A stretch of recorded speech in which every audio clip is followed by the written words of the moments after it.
Estimating empathy and some human implications. Deborah. Thank you.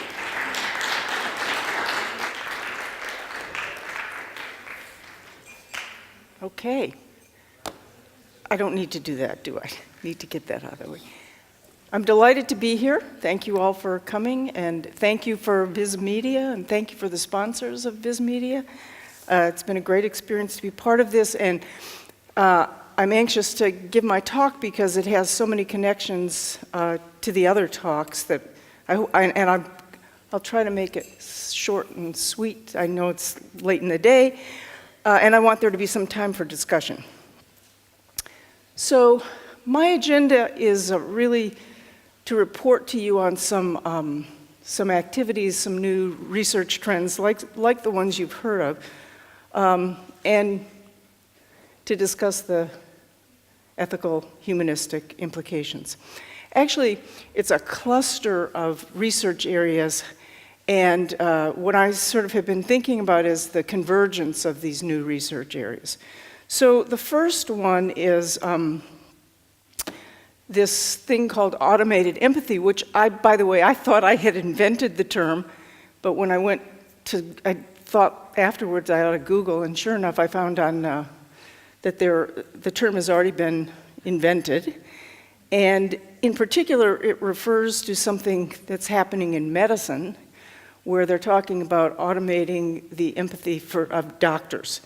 But what they have in mind is fairly, well, it's, I think, fairly rudimentary. Mainly what they have in mind is they're designing these systems that will allow doctors to keep in touch with patients, for example, after surgery, through email.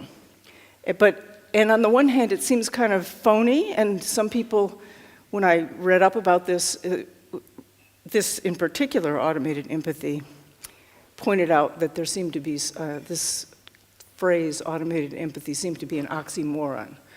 But on the other hand, it does have some positive things in the sense that if you have research that shows that there are certain time frames that are important post-surgery, you might then be able to automate the fact that the doctor, the machine, sends an email message to a patient 2 weeks after surgery, let's say, and says, are you experiencing this, are you experiencing that? If you're doing this, get in touch with us, etc. So that's one thing that's happening.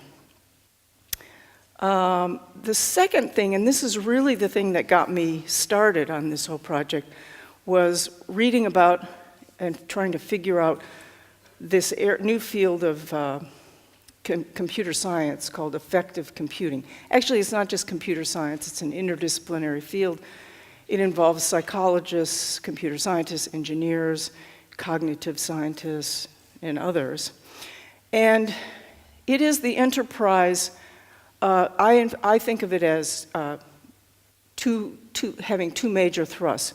One is the detection of emotion, and the other is the generation of emotion. And in this chart, you see an outline of the field. But basically what they're trying to do is study how it is that human beings express emotions. So they're looking at facial expressions, they're looking at voice tones, they're looking at physiological reactions, etc. So trying to just have trained program machines that will be able to detect particular emotions in people.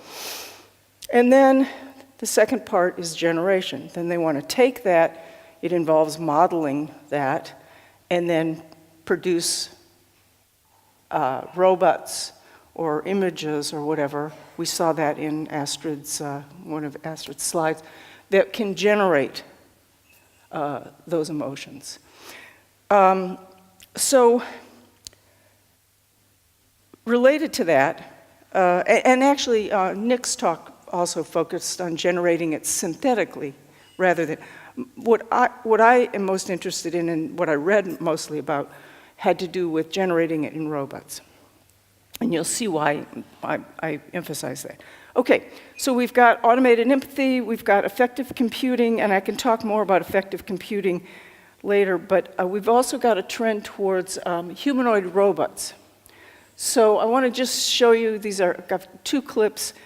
I suspect many of you have already seen this, but I find it incredible what they're now doing in producing humanoid robots. So here's the first one.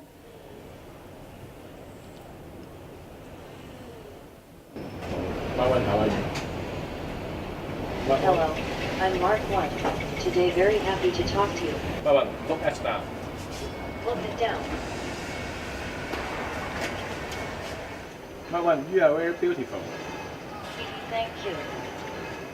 You are so cute. Yeah, thank you. Look at left. Look and left.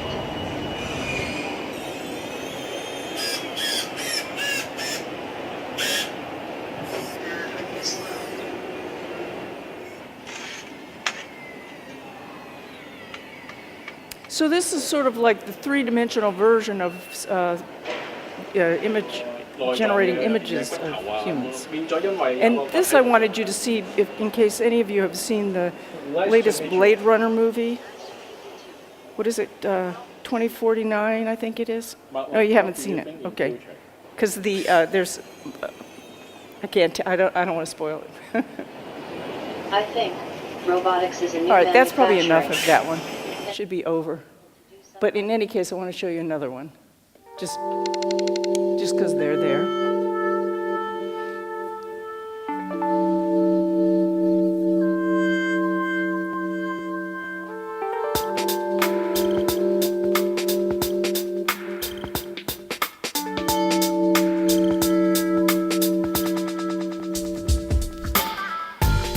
Oh, good afternoon.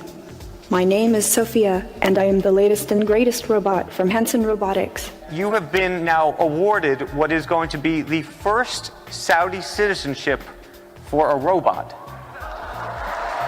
Oh, I would thank very much the Kingdom of Saudi Arabia. I am very honored and proud for this unique distinction. All right, that's probably enough of that too. So you've got effective computing, you've got automated empathy, you've got humanoid robots, and then you've also got, all of these are ongoing research, many people involved, and then you've got people who are developing, in particular, robots for purposes of sex. And it sounds hokey. However, there are engineers who are working on this, and there's at least one that has predicted that in Amsterdam there will be a brothel in the next 5 years, I guess. No, 2 years, I think, in which you'll have your choice between a robot and a person. So all of these things seem to be converging in a certain direction. I think sort of the main direction has to do with this idea of humanoid robots.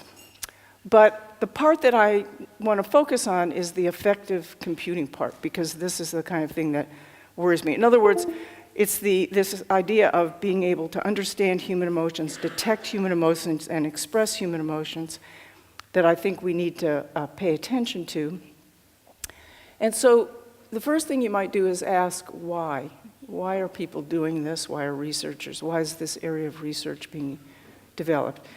And as you might expect, now you might not expect, the overarching rationale is that all of these developments are designed to help improve human-machine interactions. So the idea is that we all interact with machines and will continue to do in the future, in particular robots, and those interactions will be much better if machines understand our emotional dimension, and then we'll be able to interact with them better if they express emotions, so that interaction will be smooth. That's the justification. In addition to that, in the case of effective computing, you've got a bunch of different motivations. You also have the claim of researchers who are doing this just simply to better understand human emotions. And then you've got people in particular, I'm thinking of one of the labs at MIT, one of the media labs, focused on developing devices that will help people who have emotional deficits help them develop devices that'll help them interact better with humans. In particular, they're focused on autistic people, and they have in mind this idea that if one of the problems of autistic people is that they can't sense in other people emotions and therefore respond, there would be devices that would help them do this. And then the other sort of interesting sort of strain of motivation is from people who are interested in artificial intelligence who recognize that intelligence, at least intelligence in humans, has a kind of emotive capacity. So to really understand intelligence, they think you have to understand emotions. So those are the motivations. And I had a little question up there. I had that. So motivations. So the next thing I want to do is ask, so what does this have to do with journalism, news, and media? And I think I've been set up pretty well, but perhaps the most obvious connection you might think about is that in the future there may be no need for reporters, news reporters or journalistic reporters, at least on TV and in video. Of course, you could say that about image generation, but when you imagine this, I'm thinking mostly about robots. You can have robots who you program to tell the stories that you want to tell, and you wouldn't need news reporters. It's part of a general trend in terms of concerns about AI and robots taking over jobs from humans. But I also think that if you think about, and here I'm trying to just anticipate and think out what news reporting might be like in the future, there is a kind of, or at least storytelling, there is a trend towards virtual and immersive environments. And so you can imagine people being in a virtual environment in which a story is being told, and the person is being studied, the audience, so to speak, is being hooked up so that their emotions are part of that experience, which better informs the people who are writing the stories. Or put it this way, it's more like an extension of how we're now, go back to Paul's talk, and how we're now being studied in terms of all of our reading habits, in terms of what we read, how long we spend with it, and how we connect it. Now you've got an addition to that, which is they can study how we're physiologically reacting to that story and use that information to deliver things to us or to try to sell things to us. And so all this research on emotion detection, I'm projecting out, would lead to that would add sort of a further dimension to that. So what are the human ethical implications? What am I worried about? And I am a worrier. That seems to be my job. So the first thing I've already mentioned too, employment, and it seems to be the most obvious issue. So here, but we've heard, I think, at least I have, lots of concerns expressed about AI and robots taking over jobs. Here, however, we have like a next step of this in the sense that many of the jobs that they say can't be taken over by machines involve human emotion, human empathy.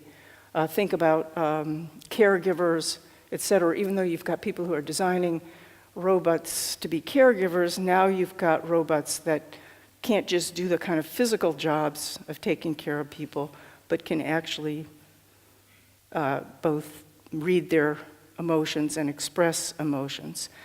So they can do an even better job of caretaking, more likely to take over in the future. So that's really the simplest one, I think. The next three are the more kind of complicated and interesting. And I should have said at the beginning, this is kind of early stages of my research, so I'm just beginning to sort this out. That's why I'm interested in your reaction. So the second one you might think is it's a little more complicated, maybe a little bit more unlikely. But what I have in mind here is that there's a privacy issue when it comes again to emotion detection, not generation, but detection. So as I mentioned, what they're doing is they're developing technologies that'll be able not just to read our facial expressions, but to read our heartbeats and other kinds of physiological reactions to things. And this means that what we're feeling when we read, or at least interpret what people are saying, can be detected. And if you think about the way we are now, that our emotions are generally private. Now, I have to be careful here. It's not that our emotions are entirely private because we express them, but we have some degree of control over our emotions, so that if we want someone not to know how we're feeling, we have ways of not expressing it. In other words, I think our emotions are, to some extent, private. And now we have a situation in which that privacy goes. At least certain kinds of expression, how can I say, our ability to control what people see and don't see of our emotions begins to sort of disappear. They're not accessible to others unless we choose to make them accessible. And we will lose that. And losing that means losing a certain amount of autonomy. So privacy does seem to be an issue here when it comes to emotion detection. Now, when it comes to emotion generation, that is this ability for machines to express emotion, then I think there's an issue of deception. I probably have the least to say about this, but I can say a little bit about it. If you project way into the future and you think about humanoid robots being part of our world and having various roles in that world, we may be in situations where we can't tell when we're dealing with a person and when we're dealing with a robot. Lots of science fiction films and stories have been written about this. We have it now, by the way. I don't know, I assume many of you have had this experience when someone calls you on the phone and you don't know whether it's a machine or a person. Now we have it in a much sort of bigger way. So Nick referred to the idea of machine-altered reality. This seems to me to be an extreme version of machine-altered reality where you don't know who's human and who's not human. And this is one, by the way, which I think in anticipating it, we could actually do something about it in the sense that we could, I have a friend who's written an article that's saying we should never build robots that we can't tell are robots. So you could actually make it a policy or intentionally build things to ensure that they don't look like humans rather than sort of the way it's going. In other words, we're more impressed the more human they look. We shouldn't probably, we should try to stop that. And if any of you, I'm a science fiction fan, if any of you ever saw the movie, I think it's called The Sixth Day, which was about cloning, and they were concerned about clones and whether you could tell the difference between a clone and the real person. In that movie, they sort of just quietly made a point of when they made showing that the clones, whenever they made a clone, it had a little dot inside, a little bump inside the eye. So you could, and if it was the first clone, it was 1, and if it was the second clone, it was 2. And I thought it was very clever that they had actually thought about intentionally putting something in there so you knew it was a clone and not the real thing. So anyway, the other kind of issue there is, and you can read this in the literature on the use of robots to take care of the elderly, which is something that's been a big deal for Japan. And some of the literature on that suggests that if we have these humanoid robots taking care of the elderly, we're engaging, we're kind of intentionally engaging in a deception. People may think it's one thing that they're engaging, that they're developing a friendship with the person, and they're not. Okay, but this, the final one, and the one which I worry the most about, and yet it's the hardest to explain, is that, that doing this may actually change, and here I substituted empathy for emotions, but I think it's the same thing.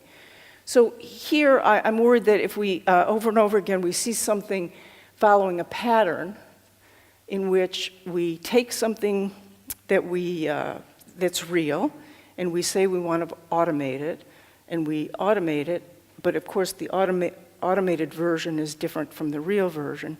But over time, we come to change the original concept. Let me give you two examples, but that's the kind of idea.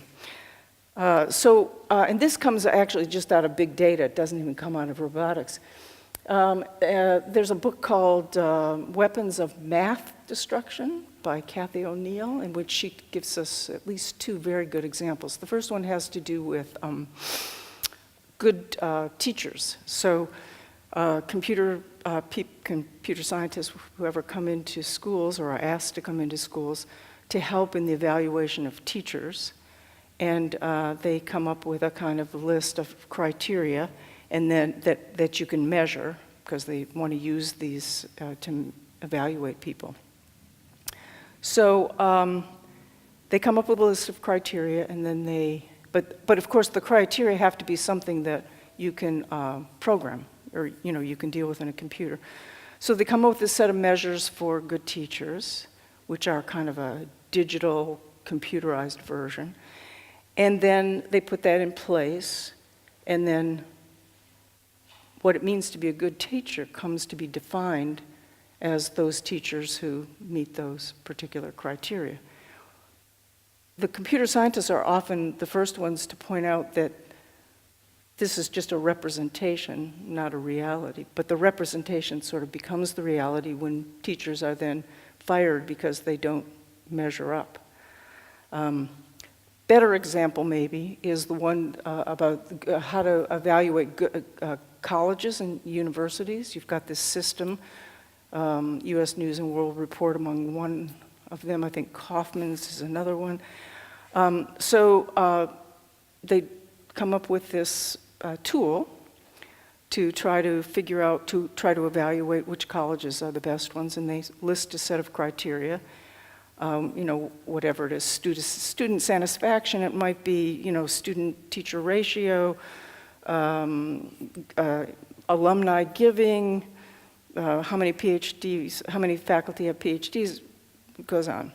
So they then evaluate colleges according to this list of criteria, and then they publish it. They publish which schools fit the criteria and why. And two things happen. One, the colleges, the universities, begin to game that system. That is, they begin to make decisions which will raise their listing in the category. So they begin investing in those things which have been identified as components of good college. And at the same time, people who are thinking about going to college, kids and their parents, begin to use this tool. And so they come to believe that that list of criteria is the proper definition of good college. Now, I'm not saying that's not useful. I think it has many uses. My point is just that we had some sort of concept of what a good university is. It gets automated in the sense of having criteria that can be measured and calculated using quantitative measures that a computer can work with. And then over time, that gets to be the actual definition of what people come to actually have that as their way of thinking about good colleges. Now, I'm worried about the same thing when it comes to empathy or emotion, that you would start off, we all have notions of empathy, what it means to empathize. In order to automate that, you've got to concretize it in ways that can then be programmed into a computer and kept track of and measured. And over time, I'm just worried that that then becomes not just how we think about machine empathy, but how we think about human empathy. So in the name of responsible innovation, I think it's important that we think through these, at least these four issues, and try to think of better ways to do this that won't lead to a kind of, to any of these problems. And I'll stop there.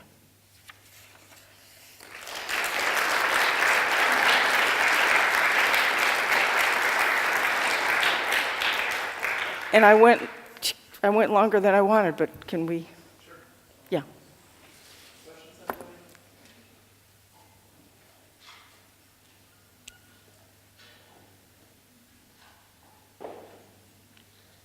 Late in the afternoon. Was it too simple or too complicated? Yeah. Hi, Barbara Wasson again.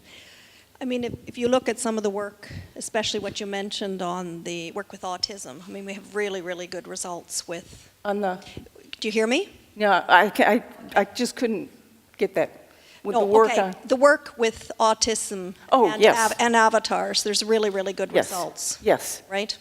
And then the problem comes down to with everything. I mean, we have a saying in those of us that develop software that you cannot predict the use of what you're developing, and you're developing always for a future use situation that's not there and you don't know about.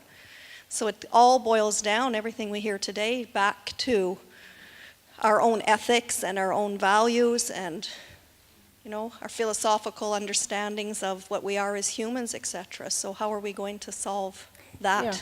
Yeah, so I hope I didn't come off as too negative, because what I think what this is all about is there are definitely advantages to all the examples I gave. The trick is always to get the benefits without or with the minimum of the negatives. And I don't think that's impossible. In fact, I think it's a matter of design and limits in use, but I think it's perfectly plausible. It's just you got to think about it while you're doing it, while you're developing them.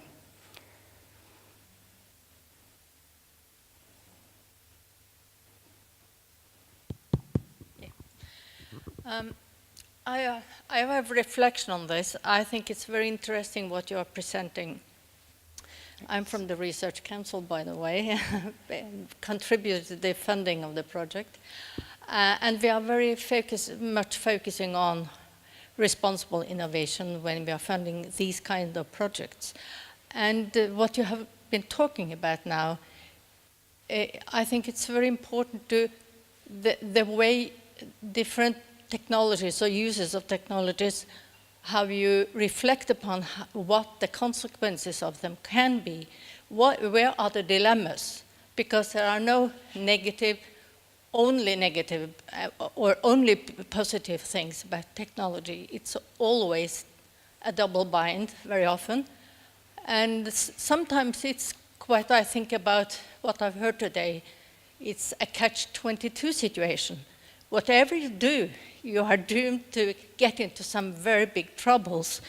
And the only way I think we can work with trying to find the way through, which is better and not for the worse, is to really anticipate and think over what might be the consequences of things. Right. And how can we then try to steer?